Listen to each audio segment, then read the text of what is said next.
I get it. When you're looking at a 100-inch TV, you're not just thinking bigger is better, you're wondering if you're about to pour a chunk of your budget into something that will end up gathering dust because it doesn't fit your space, your viewing habits, or your budget. You've probably spent a few evenings scrolling through specs, reading a couple of headlines, and you're still left with that nagging question: is this the right TV for my living room, or am I just falling for a marketing splash? That hesitation is real, and it's why I wanted to sit down and walk through the practical side of the Hisense 100-inch U8 series ULED Mini LED. Link is in the description if you want to check the product details on Amazon. First off, let's talk about the size. A 100-inch diagonal screen is a statement piece. In a typical 12-foot wide living room, you'll want to sit about 1,012 feet back to get the full immersive effect without straining your eyes. If your couch is closer than that, you'll notice the pixel structure more, and the sheer scale can become overwhelming rather than enjoyable. That's the first hidden trade-off: you need enough real estate not just on the wall, but also in the room itself. If you have a compact apartment or a bedroom setup, this TV will dominate the space in a way that feels more cramped than cinematic. Now, assuming you've got the room, the picture quality is where the U8 really tries to differentiate itself. Hisense uses a mini LED backlight with up to 5,000 nits peak brightness and 5,600 local dimming zones. In practical terms, that means daytime TV in a bright living room won't look washed out. I've seen the TV handle a sunny window backdrop while streaming HDR content, and the highlights stayed punchy without bleaching the midtones.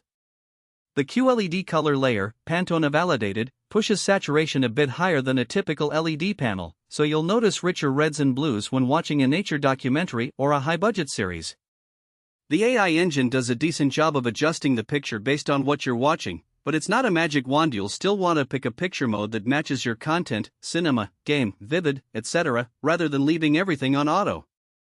Gamers will appreciate the native 165Hz panel and the Game Boost 288 feature, which basically locks the panel into a high refresh mode and reduces input lag to a level that feels responsive on modern consoles. The enhanced game bar, which appears at the top of the screen, can overlay frame rate and performance data without pulling you out of the game. If you're into competitive shooters, you'll notice the smoother motion and less ghosting compared to a 60Hz TV. The VRR, variable refresh rate, support works with both PlayStation 5 and Xbox Series X, so you won't get tearing during fast-paced titles. That said, the TV isn't a dedicated gaming monitor. The input lag, while low for a TV, is still a few milliseconds higher than a high-end gaming display, so ultra-competitive players might still look elsewhere. Audio is often the forgotten piece of the puzzle, especially on a screen this size. The built-in 4.1.2 channel system with Dolby Atmos adds a sense of heightened space that complements big-screen movies. In a typical living room, the Atmos effect is subtle but noticeable. You'll hear ambient sounds like rain or a helicopter moving overhead without needing a separate soundbar. If you're after a truly immersive theater experience, pairing the TV with a dedicated AV receiver and speakers will still be the gold standard, but you won't feel completely shortchanged if you keep the stock speakers for casual viewing.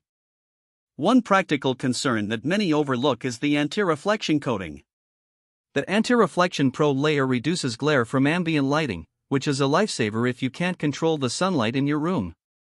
In my own testing, a bright kitchen window across from the TV didn't create the typical washout you see on cheaper panels. The picture retained contrast. However, the coating isn't a miracle. If you have direct sunlight hitting the screen, you'll still see some loss in deep blacks, and that's where the mini LED's local dimming helps keep the image from looking flat. Let's get into the installation side. A 100-inch TV isn't something you just slap on a low-profile mount without a plan. The weight and size demand a sturdy, VSE-compatible wall mount rated for at least 150 kilograms.